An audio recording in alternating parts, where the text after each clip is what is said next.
20 minute में आपको हम 20 अहम खबरों से रूबरू कराने वाले हैं। तो चलिए शुरू करते हैं 20 मिनट में 20 खबरों का सिलसिला।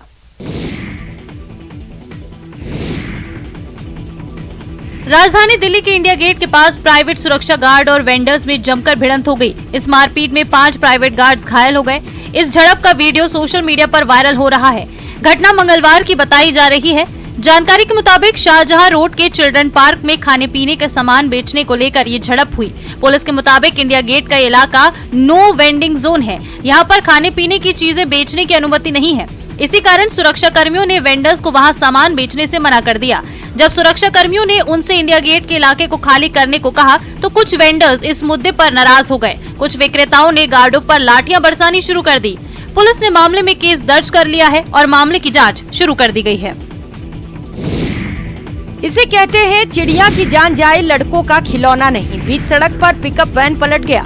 पिकअप वैन में लदे अमरूद सड़क पर बिखर गए, जिससे अमरूद वालों को लाखों का नुकसान हो गया। लेकिन लोगों की तो पौ 12 हो गई। लोग घरों से निकले मदद करने नहीं बल्कि अमरूद लूटने, और अमरूद लूट का खेल रात भर चलता रहा।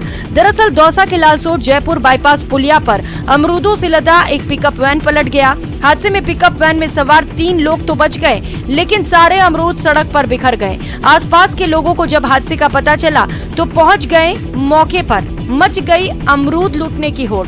जिसके हाथ जितना लगा वो अमरूद लूट ले गया। कई लोग तो motorcycle, pickup van, loading tempo जैसे अपने साधनों के साथ घटनास्थल पर पहुंचे और अमरूद लूट कर ले गए। एक तरफ तो लाखों का नुकसान और दूसरी तरफ रात भर अमरूद की लूट।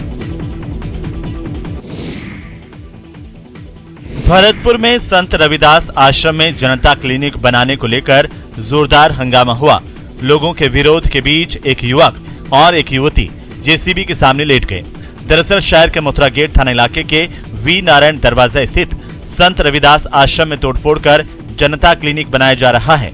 और इसी सिलसिले में पुलिस की मौजूदगी में जब नगर निगम ने कार्रवाई शुरू की तो स्थानीय लोग इसके विरोध में उतर आए। काफी संख्या में आसपास के लोग मौके पर पहुंचे और पुलिस प्रशासन के खिलाफ विरोध प्रदर्शन किया।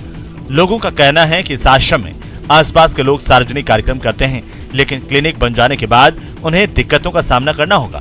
जो युवती जेसीबी के सामने बैठी थी उसका कहना है कि 22 फरवरी को उसकी शादी है। जब आश्रम में तोड़फोड़ कर जनता क्लिनिक बना दिया जाएगा तो फिर शादी और सामूहिक कार्यक्रम कहां पर करवाए जाएंगे। बिहार की राजधानी पटना में पेपर लीक के खिलाफ प्रदर्शन कर रहे छात्रों पर पुलिस ने लाठीचार्ज कर दिया। दरअसल 23 दिसंबर को आयोजित बीपीएससी की परीक्षा का पेपर लीक हुआ था। उसी दिन आयोग ने प्रथम पाली की परीक्षा रद्द कर दी, लेकिन अभ्यर्थियों का यह आरोप है कि चूंकि तीनों पालियों की परीक्षाओं का प्रश्न पत्र वायरल है, इसीलिए तीनों ही परीक्षाएं रद्द होनी चाहिए। इसी को लेकर पटना के न्यू डाक बंगला रोड पर प्रदर्शन कर रहे बीपीएससी के कैंडिडेट्स पर पुलिस ने लाठीचार्ज किया। इस दौरान कई कैंडिडेट्स को चोटें आई हैं। बुधवार की सुबह 5000 से ज्यादा कैंडिडेट्स तीनों शिफ्ट की परीक्षा रद्द करने की मांग को लेकर प्रदर्शन कर रहे थे। पुलिस ने इन्हें रोकने की कोशिश की, लेकिन वे नहीं माने। इसके बाद पुलिस ने लाठी चार्ज कर दिया। प्रदर्शन कर रहे अभ्यर्थियों को खंजांची रोड, बाकरगंज होते हुए गांधी मैदान पहुंचना था। इसके बाद कारगिल चौक पर प्रदर्शन करते हुए बीपीएससी के कार्यालय की ओर जाने की रणनीति थी, लेकिन पुलिस ने उन्हें बीच में ही रोक दिया। सरकार की ओर से जैन समाज की पवित्र स्थल पारसनाथ पर्वत को पर्यटन स्थल घोषित कर दिया गया है। सरकार के इस फैसले का जैन समुदाय विरोध कर रहा है और इसे लेकर मुंबई में व्यापक आंदोलन किया जा रहा है। इस प्रदर्शन में 1 लाख से अधिक लोग शामिल हुए। आजाद मैदान में जुटकर जैन समाज के लोग केंद्र और राज्य सरकार के फैसले का विरोध करते नजर आए। जैन समाज के लोगों को आशंका है कि पर्यटक स्थल घोषित करने के बाद पवित्र स्थल में मांस मदिरा की बिक्री होगी, जिससे जैन समुदाय की आस्था पर चोट पहुंच सकती है। इसी के विरोध में जैन समाज की ओर से झारखंड से लेकर गुजरात, दिल्ली और मुंबई तक मौन प्रदर्शन किया गया। जैन समाज के श्वेतांबर, दिगंबर, तेरापंथी एवं स्थान कवासी चारों समुदायों के हजारों लोगों ने इस रैली में भाग लिया और जमकर नारेबाजी की। दरअसल 2 अगस्त 2019 को झारखंड सरकार द्वारा की गई सिफारिश के बाद केंद्रीय वन मंत्रालय ने पारसनाथ के एक हिस्से को वन्य जीव अभयारण्य और पर्यावरण संवेदनशील क्षेत्र के रूप में अधिसूचित किया है। जैन समाज का कहना है कि क्षेत्र में इको टूरिज्म और अन्य गैर धार्मिक गतिविधियों की अनुमति देना गलत है। स्वर्ण नगरी की खूबसूरती का हवाई दीदार करने के सैलानियों के मंसूबों पर पानी फिर सकता है। दरअसल जैसलमेर के सम इलाके में हाल ही में आरटीडीसी की ओर से शुरू की गई हेलीकॉप्टर जॉय राइड बंद कर दी गई है। वन विभाग के नोटिस के बाद आरटीडीसी ने इस राइड को बंद कर दिया है। सम इलाके के डीएनपी एरिया के ऊपर से उड़ान भरती हेलीकॉप्टर से वन्य जीवों पर मंडराते खतरे को देखते हुए गोडावण कंजर्वेशन सोसाइटी ने वन विभाग को खत लिखकर इस राइड को डेजर्ट नेशनल पार्क के इको सेंसिटिव जोन से बाहर संचालित करने की मांग की है। सोसाइटी का यह कहना है कि एक तरफ डेजर्ट नेशनल पार्क में राज्य पक्षी गोडावण और अन्य वन्य जीवों का संरक्षण हो रहा है, वहीं दूसरी तरफ हेलीकॉप्टर के शोर से परेशान होकर गोडावण अपना आश्रय स्थल छोड़ रहे हैं।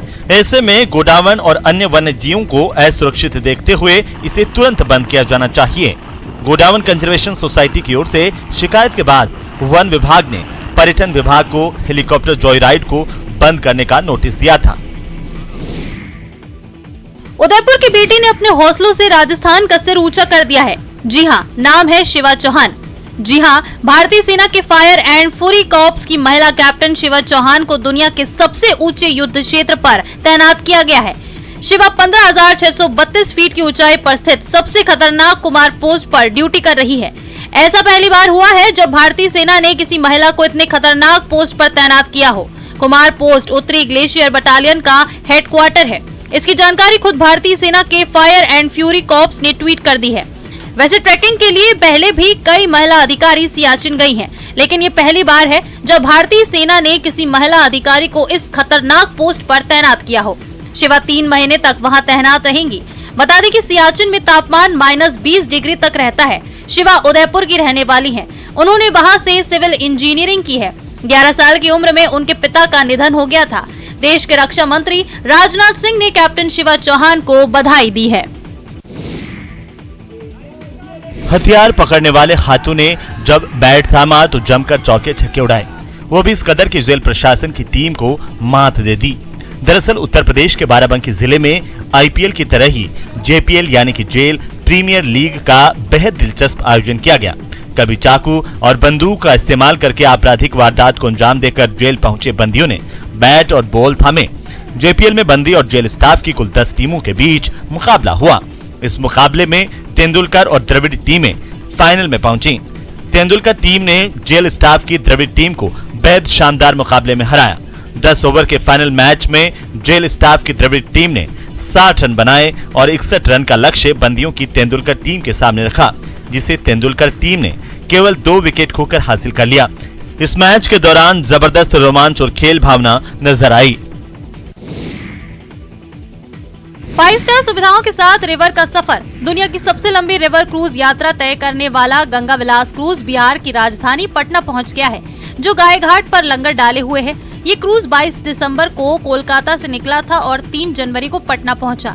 इसमें स्विट्जरलैंड के 32 यात्री हैं। क्रूज यहां से 5 दिनों तक गंगा में यात्रा कर बनारस पहुंचेगा, जहां पीएम नरेंद्र मोदी 10 जनवरी को हरी झंडी दिखाकर इसे डिब्रूगढ़ रवाना करेंगे। फिर ये क्रूज दोबारा पटना आएगा। गंगा विलास भारत में निर्मित पहला आधुनिक क्रूज है। इसकी लंबाई 62.5 मीटर और चौड़ाई 12.8 मीटर है। ये आधुनिक सुविधाओं से युक्त और पूरी तरह से सुरक्षित है। इस क्रूज में 18 स्वीट्स हैं। स्वीट्स में bathroom, shower, convertible bed, French balcony, LED TV, safe समेत आधुनिक जीवन रक्षक प्रणाली भी मौजूद है। इसमें 40 सीटर रेस्टोरेंट है, सनडेक, जिम और स्पा भी है। इसमें 80 यात्री एक साथ सफर कर सकेंगे। यात्रा के दौरान यात्री परेशान ना हो, इसलिए क्रूज पर गीत संगीत, सांस्कृतिक कार्यक्रम की सुविधाएं दी गई हैं। पौष पूर्णिमा से लेकर अगले 1 महीने तक यानी माघ स्नान का सनातन धार्मिक कृत्यों में बड़ा ही महत्व बताया गया है। इस दौरान तीर्थराज प्रयाग में सारे तीर्थों का समागम हो जाता है। यही कारण है कि कई श्रद्धालु महीने भर तीर्थराज प्रयाग में ही वास करते हैं, जिसे कल्पवास कहा जाता है। गुरुवार यानी 6 जनवरी को पौष पूर्णिमा से माघ मेला शुरू होने जा रहा है, जिसको लेकर संगम नगरी में तैयारियां पूरी कर ली गई हैं। इस बार माघ मेले में पड़ने वाले 6 प्रमुख स्नान पर्वों पर स्नान घाटों का विस्तार किया गया है। कुंभ मेले की ही तर्ज पर घाटों पर डीप वाटर बैरिकेडिंग लगाई गई है। घाटों पर रेत की बोरियां लगाकर स्नान घाट बनाए गए हैं। इसके साथ ही घाटों पर कांसे की घास बिछाई गई है, ताकि स्नान कर बाहर निकलने पर दलदल न हो। वहीं महिलाओं के कपड़े बदलने के लिए पर्याप्त संख्या में चेंजिंग रूम भी तैयार किए गए हैं। स्नान घाटों से कुछ ही दूरी पर टॉयलेट भी बनाए हैं। घाटों पर पूजा अर्चना के बाद फूल माला चढ़ाने से होने वाली गंदगी को साफ करने के लिए स्वच्छता कर्मी भी तैनात हैं। मेलाधिकारी के मुताबिक स्नान घाटों पर जल पुलिस के साथ ही गोताखोर और एसडीआरएफ को भी तैनात किया गया है ताकि किसी भी तरह का हादसा होने पर तत्काल राहत बचाव का काम किया जा सके।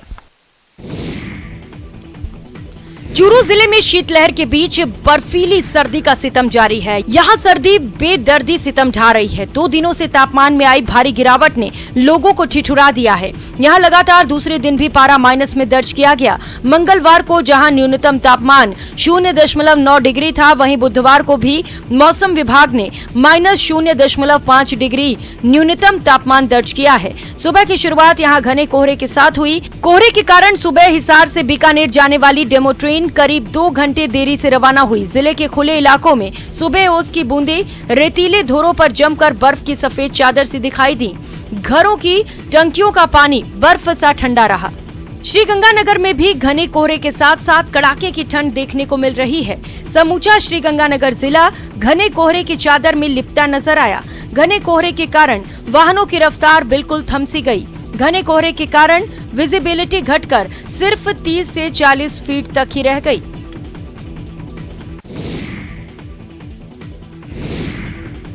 पूरे राजस्थान में कड़ाके की ठंड का दौर लगातार जारी है और तापमान में लगातार गिरावट देखने को मिल रही है। बीकानेर, जयपुर, भरतपुर और कोटा संभाग के कई इलाकों में सुबह घना कोहरा देखने को मिला। झुंझुनू में भी सर्दी का सितम जारी है।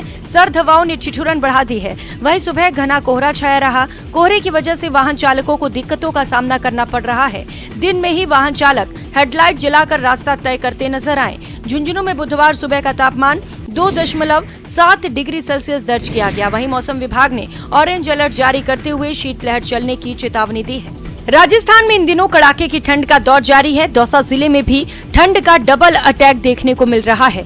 कोहरे के चलते जनजीवन बुरी तरह से प्रभावित है। कोहरे का रेल और सड़क यातायात पर भी प्रभाव पड़ रहा है। हालत ये है कि कई इलाकों में सुबह 10 बजे तक घना कोहरा छाया रहा। विजिबिलिटी कम होने से वाहन चालकों को भारी असुविधाओं का सामना करना पड़ा। राजधानी जयपुर सहित पूरे प्रदेश में मौसम का डबल अटैक देखने को मिल रहा है। एक तरफ सर्द हवाओं के कारण शीतलहर का दौर जारी है, तो दूसरी तरफ घने कोहरे के कारण विजिबिलिटी काफी कम हो गई है। राजधानी जयपुर में भी गलन वाली सर्दी का दौर चल रहा है। वहीं शहरी और ग्रामीण इलाकों में कोहरे की घनी चादर देखने को मिल रही है। आगरा रोड इलाके में कोहरे के कारण विजिबिलिटी काफी कम रही। सुबह सुबह 50 मीटर से भी कम विजिबिलिटी से जूझना पड़ा। वहीं मंगलवार को बाकी दिनों के मुकाबले राजधानी का तापमान और गिर गया और पारा 4 डिग्री के आसपास दर्ज किया गया। जयपुर के कोटपुतली, शाहपुरा, रेनवाल, जोबनेर समेत सभी ग्रामीण इलाकों में भी कड़ाके की ठंड से जनजीवन प्रभावित नजर आ रहा है। जोबनेर में 4, रेनवाल में 3 डिग्री तापमान दर्ज किया गया। ठंडी हवाएं लोगों की कपकपी छुड़ा रही हैं। खेतों और गाड़ियों पर बर्फ की परत भी जम गई। वहीं ठंड से बचाव के लिए लोग अलाव का सहारा लेते नजर आए। बर्फीली हवाओं से गलन बढ़ने के बाद वाराणसी के सारनाथ मिनी जू के वन्य जीवों की सुरक्षा बढ़ा दी गई है। यहाँ वन्य जीवों को दाने के साथ गुड़ दिया जा रहा है। वहीं जलचर पक्षियों के बाड़े में टाट पुआल लगाकर पुख्ता इंतजाम किया है। जू के डियर पार्क में चीतलों, काले हिरणों को ठंड से बचाने के लिए पेड़ों और टीन शेड के नीचे पुआल और टाट लगाया है। इसके साथ ही पक्षियों के बाड़े को ग्रीन टाट और बोरे से ढका गया है। जलीय पक्षी हवाशील, जांघिल, लगलग, लोहा सारस, व्हाइट स्टार्क, ईमू के बाड़े में 2 छोटे छोटे टीन शेड लगाकर टाट से घेरा गया है। इसके साथ ही वन्य जीवों के मेनू चार्ट में भी बदलाव किया है। चीतल और काले हिरन को गेहूं, मक्का, ज्वार, चना के साथ गुड़ और जलीय पक्षियों को मेन्यू में छोटी मछलियों के साथ गाजर, पपीता, सेब शामिल किया गया है। ऑस्ट्रेलिया के एमू पक्षी को ब्रेड, पालक, गाजर, टमाटर खिलाया जा रहा है। इसके शरीर में गर्मी बनी रहती है। मिनी जू के प्रभारी ने बताया कि वन्य जीवों के ठंड से बचाव के लिए पूरे इंतजाम कर लिए गए हैं। एक तरफ जहां मैदानी क्षेत्रों में कोहरे का कहर जारी है, तो वहीं उत्तराखंड के 4 धामों में से एक गंगोत्री धाम में सर्दी की पहली बर्फबारी शुरू हो गई है। पिछले दिनों उत्तराखंड के कई इलाकों में बूंदाबांदी होने से मौसम में ठंडक और तापमान में गिरावट भी देखी गई। इसके साथ ही मंगलवार की शाम से ही गंगोत्री धाम में भारी बर्फबारी देखने को मिली है। इससे उत्तराखंड के निचले इलाकों में ठंड बढ़ने के आसार नजर आ रहे हैं। गंगा घाटी में गंगोत्री, मुखवा, धराली, झाला सुखी, तो वहीं यमुना घाटी में यमुनोत्री मंदिर समेत कई क्षेत्र में बर्फबारी हो रही है। वहीं मंगलवार सुबह से उत्तरकाशी जनपद के ऊपरी क्षेत्रों में मौसम खराब हो चुका था और दिन होते ही ऊपरी क्षेत्रों में जमकर बर्फबारी शुरू हुई। वहीं नए वर्ष के तीसरे दिन से यमुनोत्री, गंगोत्री, हर्षिल, झाला, सुखी, मां गंगा के मायके में मुखवा में जमकर बर्फबारी हो रही है। बर्फबारी शुरू होने से सैलानियों के चेहरे खिल उठे हैं। बर्फबारी रात भर यूं ही जारी रही और बुधवार सुबह तक पूरी घाटी बर्फ की सफेद चादर से ढक गई है। ऊपरी क्षेत्रों में जहां बर्फबारी हो रही है, सैलानी साल की पहली बर्फबारी का जमकर लुत्फ उठा रहे हैं। मौसम में हुए बदलाव से लोग काफी खुश दिखे।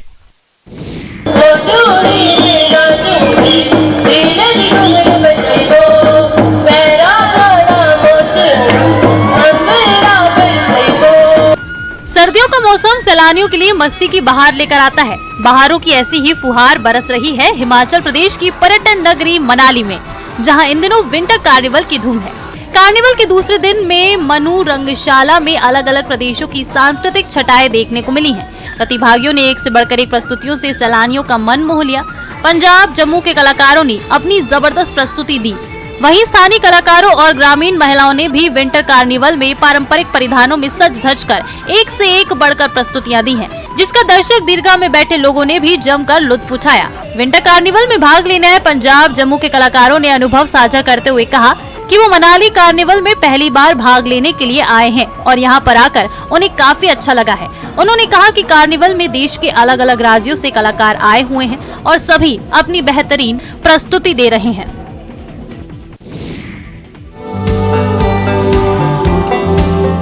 खान पान के मामले में समृद्ध बिहार में यूं तो कई मशहूर व्यंजनों के नाम आते हैं, लेकिन ठंड के समय यहाँ सबसे ज्यादा पिट्ठा को पसंद किया जाता है। पूस का महीना और उस पर पिट्ठा का स्वाद लोगों को खूब लुभाता है। यह मगध का लजीज व्यंजन है, जिसे जाड़े के पूस के माह में भी खाया जाता है। मगही क्षेत्र के लोगों का प्रिय और पौष्टिक व्यंजन है। या यूं कहे कि लोग इसके स्वाद के लिए क्रेजी हैं। इसे धान के पहले फसल से प्राप्त चावल के आटे से ही इसे बनाया जाता है, जिसमें एक अलग ही मिठास होती है। पिट्ठा कई प्रकार के बनाए जाते हैं। लोग अपनी पसंद के अनुसार इसे अलग अलग तरीके से बनाते हैं, लेकिन ज्यादातर लोग खोआ, गुड़, बादाम और तीसी तिल का पिट्ठा पसंद करते हैं। इसकी तासीर भी गर्म होती है, जो ठंड में रोग प्रतिरोधक क्षमता को भी बढ़ाता है। जाड़े में यह शरीर को गर्मी देता है और साथ ही ये काफी हेल्दी होता है। लोग पूस के महीने में इसे खूब बनाकर खाते हैं और दूसरों को भी खिलाते हैं।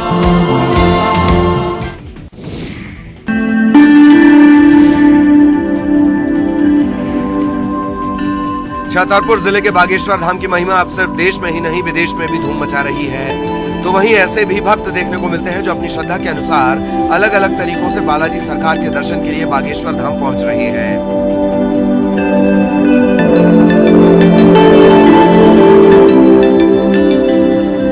ऐसी एक तस्वीर को देखकर आप हैरान हो जाएंगे। ये भक्त लगभग 800 किलोमीटर दूर उत्तर प्रदेश के संभल जिले से बागेश्वर धाम पहुंचा है। इस भक्त की खास बात यह है कि इसका बिछौना कीलों का है और कीलों के बिछौने पर लेटते हुए दंड भरते हुए बागेश्वर धाम के स्वागत द्वार से बागेश्वर धाम तक 7 किलोमीटर का सफर कीलों पर तय कर बालाजी सरकार के चरणों में अपनी अर्जी देने के लिए ये पहुंचा है। ये भक्त उत्तर प्रदेश के संभल जिले के हीरापुर गांव का रहने वाला सोमपाल सिंह है।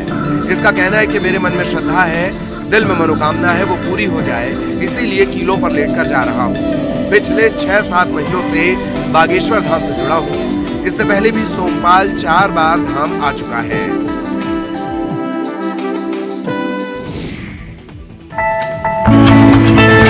इन महिलाओं की मेहनत की गूंज अब बोकारो के बेल्जियम तक हो रही है। ये महिलाएं भले ही ग्रामीण क्षेत्र में रहती हैं, लेकिन ये अपनी कारीगरी से अच्छे फैशन डिजाइनर को मात दे सकती हैं। दरअसल बोकारो में बन रहे कोट का बेल्जियम में इस्तेमाल हो रहा है। इस कोट को बोकारो के विस्थापित क्षेत्र में रहने वाली महिलाएं तैयार कर रही हैं। ये कोट कोई आम कोट नहीं है, बल्कि सूती साड़ियों से तैयार किया जाता है। महिलाएं कई सूती साड़ियों को रखकर इसमें सिलाई करती हैं, जिसके बाद कटिंग कर उससे कोट बनाया जाता है। पहले खेप में 40 कोट एक्सपोर्ट हो चुका है, वहीं दूसरी खेप जाने को तैयार है, जबकि तीसरी खेप में 600 कोट भेजे जाएंगे। इस स्वरोजगार से जुड़कर महिलाएं आर्थिक रूप से मजबूत भी हो रही हैं। इन महिलाओं को रांची के नामकुम में ट्रेनिंग दी जाती थी। संचालक ने बताया कि महुआर में बने कैंथा के कोट की अच्छी खासी डिमांड है। वहाँ के लोग इसे फैशन के रूप में पसंद कर रहे हैं। भारत में भी जहाँ ठंड अधिक है, वहाँ इसे बेचा जा रहा है।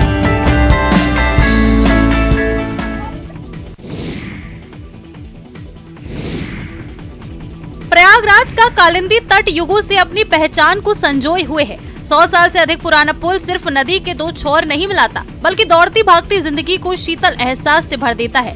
करीब 1 किलोमीटर का ये पुल खत्म होते ही चारों तरफ सुगंधित बयार से मन मस्तिष्क प्रफुल्लित हो उठता है। गेंदा और गुलाब के फूल बरबस ही ध्यान खींच लेते हैं।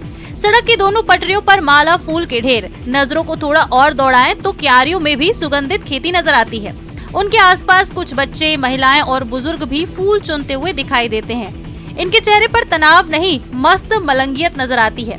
यहाँ निराशा के बादल नहीं, उम्मीदों की डोर है। यमुना पार में कुछ वर्षों पहले तक बड़े पैमाने पर धान और गेहूं की फसल होती थी, लेकिन बदलाव की बयार अब बहार में तब्दील हो चुकी है। अब जिधर नजर दौड़ाइए फूल ही फूल नजर आते हैं। बात 2017 के पहले की करें तो चंद किसान ही फूलों की खेती करते थे, लेकिन अब इनकी संख्या हजारों में पहुंच गई है। सरकारी आंकड़ों के मुताबिक करीब 4,500 हेक्टेयर में फूलों की खेती हो रही है। इस बदलाव ने किसानों की तकदीर बदल दी है।